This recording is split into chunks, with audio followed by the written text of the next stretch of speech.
आप देख रहे हैं अपना दस्तक न्यूज। मैं विकास। आज मैं बात करूंगा उत्तर प्रदेश की राजनीति के ऊपर। बीते कुछ दिन पहले, 2-4 दिन पहले बीजेपी के मंत्री और कद्दावर नेता स्वामी प्रसाद मौर्य ने अपने मंत्री पद से इस्तीफा दिया और इस्तीफा देने के बाद उन्होंने सपा अध्यक्ष अखिलेश यादव से मुलाकात की और उनके साथ दर्जनों विधायक ने भी इस्तीफा दे दिया और अखिलेश यादव का संपर्क में है।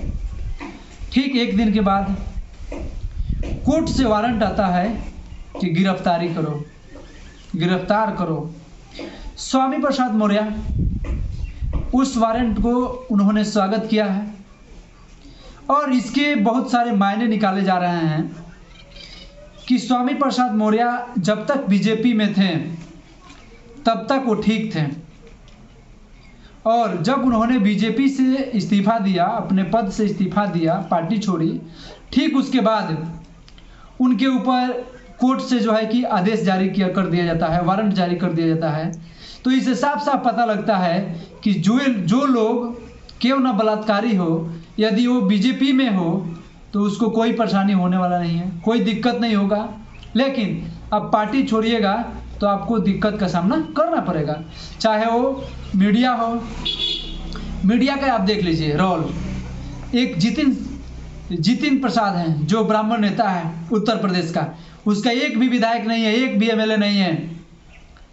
उसको मीडिया बढ़ चढ़ के बता रहा है। पहले उसके दादा परदादा कांग्रेस में थे, अब जो है उन्होंने बीजेपी ज्वाइन किया। तो इसे साफ साफ मीडिया कह रही है कि बीजेपी और मजबूत होगी। अरे जिसके पास कुछ नहीं है, जिसके पास संख्या ही नहीं है, लेकिन स्वामी प्रसाद मौर्य को दल बदलू नेता कहा जा रहा है। अरे क्यों?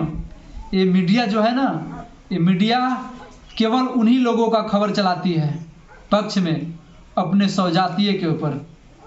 बाकी वो SC ST OBC के लोगों को इन्होंने हमेशा नीचा दिखाया है। लेकिन ये कभी ईमानदारी से सवाल आदित्यनाथ योगी जी से नहीं पूछा, अखिलेश यादव से सवाल पूछते हैं। सत्ता में रहते हैं आदित्य योगी जी, सवाल पूछते हैं लोग अखिलेश यादव से। तो ये मीडिया का काम है अपने जो बहुजन समाज है, बहुजन समाज के नेताओं को अपने नज़रों में खराब दिखाना। ये मिनिस्ट्री मीडिया का काम है, ये प्रिंट मीडिया का काम है। तो मैं साफ साफ आग्रह करता हूँ कि आप लोग जो है इसका बाइकाट करिए। जो बड़ा बड़ा मीडिया है, मिनिस्ट्री मीडिया है, उसको बाइकाट करिए। अंजना ओम कश्यप का बाइकाट करिए।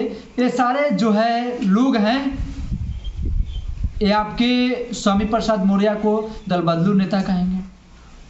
लेकिन ठीक जितिन प्रसाद जो है ब्राह्मण नेता है, उसको दल बदलू नहीं कहेंगे क्योंकि उसका खानदान कांग्रेस में था, बीजेपी में गया, बीजेपी में से कांग्रेस में गया, उसको लोग मास्टर स्ट्रोक बताएंगे। लेकिन जिसके पास क्षमता है सत्ता को बदल देने की, जिसका नाम है स्वामी प्रसाद मौर्य, और केशव प्रसाद मौर्य जो है अभी बीजेपी के मंत्री, इसको स्टूल पर बैठाया गया था, OBC नेता है, शर्म आनी चाहिए। लेकिन इनका भी वेट जो है बीजेपी में बढ़ गया है। इसलिए बढ़ गया कि स्वामी प्रसाद मौर्य पार्टी छोड़ी, तो इसको इज्जत दे रहा है लोग। अभी तो इज्जत देगा लोग, बाद में इनको स्टूल पर से बैठाया था लोग, अब इसको खटिया पर भी नहीं बैठाएगा, सब पीढ़ा देगा। तो ये साफ साफ है कि बीजेपी जो है वो SC ST OBC के लोगों को, हकों की लड़ाई को कमज़ोर किया है। और जिस तरीके से बहुजन आंदोलन हुए, जिस तरीके से उत्तर प्रदेश में 69,000 शिक्षक घोटाला हुआ, जो SC ST OBC के आरक्षणों पर हमला हुआ, ये सरासर नाजायज हुआ था।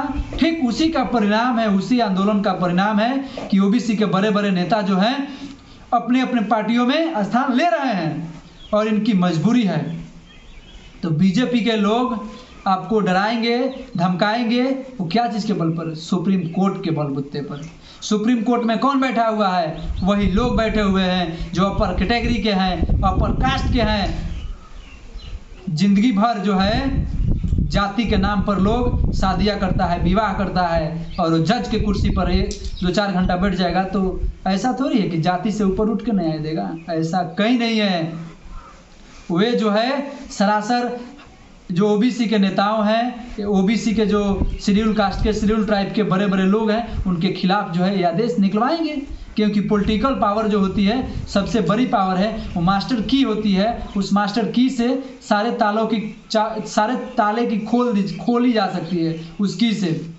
तो कांसीराम साफ शब्दों में कहा था कि आपको अपनी लड़ाई लड़नी पड़ेगी, आपकी अगर समस्याएं हैं तो समाधान कोई नहीं करेगा, आपको खुद से करने के लिए आगे निकलना पड़ेगा, उसमें साथ देने के लिए बहुत सारे लोग आपके पीछे आएंगे। और ठीक आज केशव प्रसाद मौर्य ने जिस तरीके से इस्तीफा के बाद लगातार बहुजन नेताओं ने पार्टी छोड़ी और साफ उन्होंने बोला है कि 10 तारीख को बीजेपी को, 10 मार्च को जो बीजेपी को हम लोगों ने साफ कर देंगे, जो परिणाम है वो आपको सामने दिखाई देगा, केवल 10 मार्च को आप लोग इंतजार करिए। तो बीजेपी के लोग आपको डराएंगे, धमकाएंगे, लेकिन उसे डरने और की जरूरत नहीं है। आपको निडरता रूप से निडर होकर के लड़ाई को लड़नी होगी और जीत आपकी है, क्योंकि वोट की संख्या आपके पास है, आपकी ताकत ज़्यादा है। मीडिया आपको डिमोटिवेट करेगी, खैर मीडिया उनकी है, आप सोशल मीडिया का प्लेटफॉर्म बनाइए, आपके पास आपकी संख्या ज़्यादा है तो आपके लोगों के पास मोबाइल भी ज़्यादा होगा, इसलिए जो है कि आप अपनी ताकत जो है सोशल मीडिया की वजह से अपनी ताकत बढ़ाइए।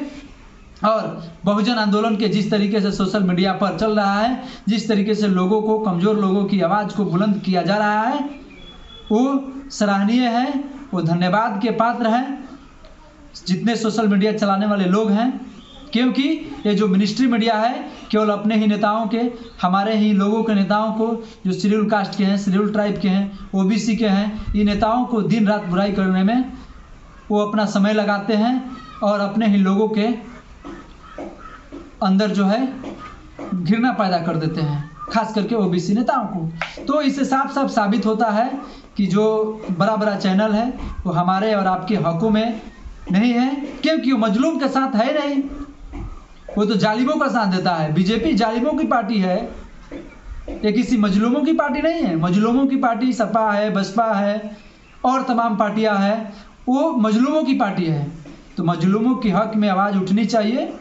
और जिस तरीके से स्वामी प्रसाद मौर्य की जो है वारंट निकला है, नाजायज गलत है, ये आप जो पॉलिटिकल स्टैंड बताया जा रहा है और ये राजनीतिक जो है कि भेदभाव किया जा रहा है कि उनको हस्तक्षेप किया जाए, उनको चुनाव जो है कि से वंचित किया जाए, ये सरासर गलत होगा। जितना ही आप जेल में डालने की कोशिश करोगे, समाज उतना ही जगेगा।